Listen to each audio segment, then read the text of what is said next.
Hello friends, welcome to Nistha gallery. ഒരു മടി പിടിച്ചിരിക്കുന്ന ദിവസം അഥവാ പെട്ടെന്നൊരു ഗസ്റ്റൊക്കെ വരുമ്പോൾ ഏറ്റവും എളുപ്പത്തിൽ എന്ത് തയ്യാറാക്കാമെന്ന് ചിന്തിക്കുന്ന സമയത്ത് നമുക്ക് മനസ്സിൽ വരുന്ന ഒരു ഐറ്റമാണ് നെയ്ച്ചോറ്. അപ്പോൾ ആ നെയ്ച്ചോറ് എങ്ങനെ തയ്യാറാക്കാമെന്നും അതിനെന്തൊക്കെ ആവശ്യമെന്നും നമുക്ക് നോക്കാം. ഞാനിവിടെ ജീരകശാല റൈസ് കൊണ്ടാണ് നെയ്ച്ചോറ് ഉണ്ടാക്കുന്നത്. അപ്പോൾ അതിൻ്റെ കാര്യങ്ങളൊക്കെ നമുക്ക് ഒന്ന് നോക്കാം.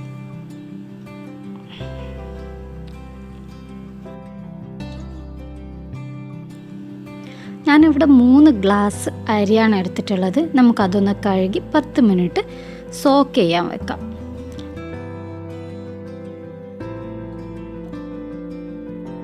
ഞാനിവിടെ അതൊരു മുങ്ങുന്ന തരത്തിൽ വെള്ളം എടുത്തിട്ട് സോക്ക് ചെയ്യാൻ വെച്ചിട്ടുണ്ട്. നമുക്കിനി ഇതിലേക്ക് ഒരു ഉള്ളിയുടെ പകുതി നല്ല നേരിയതായി മുറിച്ച് മാറ്റി വെക്കാം. ഈ ഉള്ളി മുറിച്ച് വെക്കുന്നത് നമുക്ക് ഫ്രൈ ചെയ്യാൻ വേണ്ടിയിട്ടാണ്. ഓക്കെ, അതവിടെ മാറ്റി വെച്ചിട്ടുണ്ട്. നമുക്ക് ഇനി ചോറിനാവശ്യമായ വെള്ളം ചൂടാക്കാൻ വെക്കാം. ഞാൻ ഈ ഒരു ഗ്ലാസ്സിലാണ് അരി അളന്നിട്ടുള്ളത്. അപ്പോൾ അതേ ഗ്ലാസ്സിൽ തന്നെ 5.5 ഗ്ലാസ്, ഒരു ഗ്ലാസ്സിന് 1.25 ഗ്ലാസ് എന്ന രീതിയിലാണ് ഞാനിപ്പോൾ വെള്ളം എടുത്തിട്ടുള്ളത്. അപ്പോൾ ആ വെള്ളം ചൂടാക്കാൻ വെക്കാം. നേരത്തെ സോക്ക് ചെയ്ത് വെച്ച അരിൻ്റെ വെള്ളം കളയാം.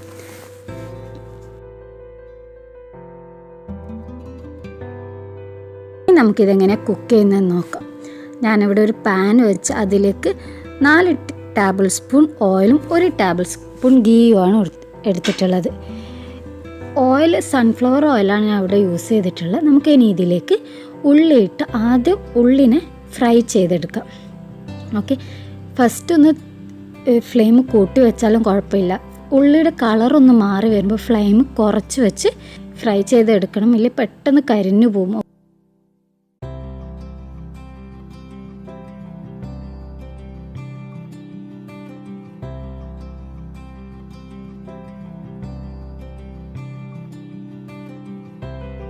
നല്ല ഗോൾഡൻ കളറായി വരുമ്പോൾ അതിനെ നമുക്കൊരു പാത്രത്തിലേക്ക് മാറ്റാം. നല്ല ഗോൾഡൻ കളറാവുന്നത് വരെ വെയിറ്റ് ചെയ്യേണ്ട ആവശ്യമില്ല. ചെറുതായി ഒന്ന് കളറ് മാറുമ്പോൾ തന്നെ ഒരു ചെറിയ സൈഡൊക്കെ ഗോൾഡൻ കളറായാൽ തന്നെ നമുക്ക് പാത്രത്തിലേക്ക് മാറ്റാം. ബാക്കി അത് ആ ചൂടിൽ ഇരിക്കുമ്പോൾ തന്നെ ഓട്ടോമാറ്റിക് കളറ് മാറും. ഇതേ ഓയിലിൽ നമുക്ക് 2 പട്ട, 4 ഏലക്കായ്, ഒരു ചെറിയ പുതിന ഇല, പിന്നെ 4-5 ഗ്രാമ്പു ഇട്ട് നല്ലപോലെ റോസ്റ്റ് ചെയ്യാം. അതൊന്ന് നല്ലപോലെ റോസ്റ്റ് ആയിട്ടുണ്ട്. നമുക്കിനി ഇതിലേക്ക് നേരത്തെ കഴുകി വെച്ച അരി ചേർത്ത് കൊടുക്കാം. അരിയും നല്ലപോലെ വറുത്തെടുക്കണം. ഇത് നല്ലപോലെ വറുത്ത് വരുമ്പോൾ അരി പൊട്ടുന്ന ഒരു പരുവാവും. ഞങ്ങൾക്ക് കയ്യിലെടുത്ത് നോക്കിയാൽ മനസ്സിലാവും. ഇല്ലെങ്കിൽ ഞങ്ങൾക്ക് ഇളക്കുമ്പം തന്നെ ഒരു കട്ടിയായിട്ടുള്ളൊരു ഫീലിംഗ് വരും. ഒരു 5 മിനിറ്റോളം ഇത് വറുത്തെടുത്തിട്ടുണ്ട് മീഡിയം ഫ്ലെയിമിൽ. ഞാൻ ഇതിൽ കുറച്ച് ഉപ്പും കൂടി ചേർത്ത് കൊടുക്കും. അപ്പോൾ പെട്ടെന്നൊന്ന് റോസ്റ്റായി കിട്ടും. ഓക്കെ,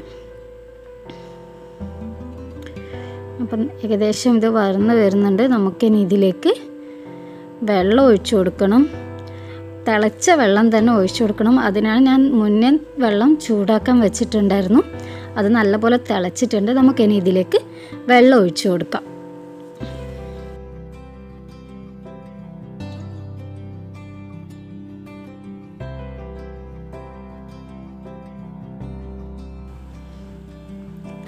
വെള്ളം ഒഴിച്ച ഉടനെ നല്ലപോലെ മിക്സ് ചെയ്ത് മൂടാതെ അതൊന്ന് വെള്ളം വറ്റുന്നത് വരെ വെയിറ്റ് ചെയ്യാം.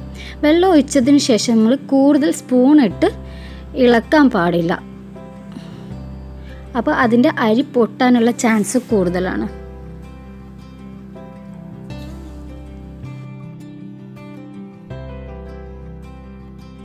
ഓക്കെ, ഇതിപ്പോൾ നല്ലപോലെ വറ്റി വരുന്നുണ്ട്. ഇനി നമുക്ക് ഒരു തവണ കൂടി ഒന്ന് മിക്സ് ചെയ്ത് ഒരു മീഡിയം ഫ്ലെയിമിൽ ഇതൊന്ന് മൂടി വെക്കാം.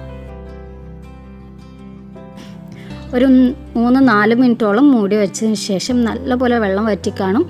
എന്നാലും പക്ഷേ അതിലൊരു ഈർപ്പുള്ള ഒരു ഫീലിംഗ് ആയിരിക്കും ഉണ്ടാവുക. ഇതിനൊന്ന് നല്ലപോലെ മിക്സ് ചെയ്ത് മേലെ ഉള്ളിയൊക്കെ ഇട്ട് ഒരു വളരെ ചെറിയ ഫ്ലെയിമിൽ ഒരു 5 മിനിറ്റ് കൂടി മൂടി വെച്ച് കുക്ക് ചെയ്യാം.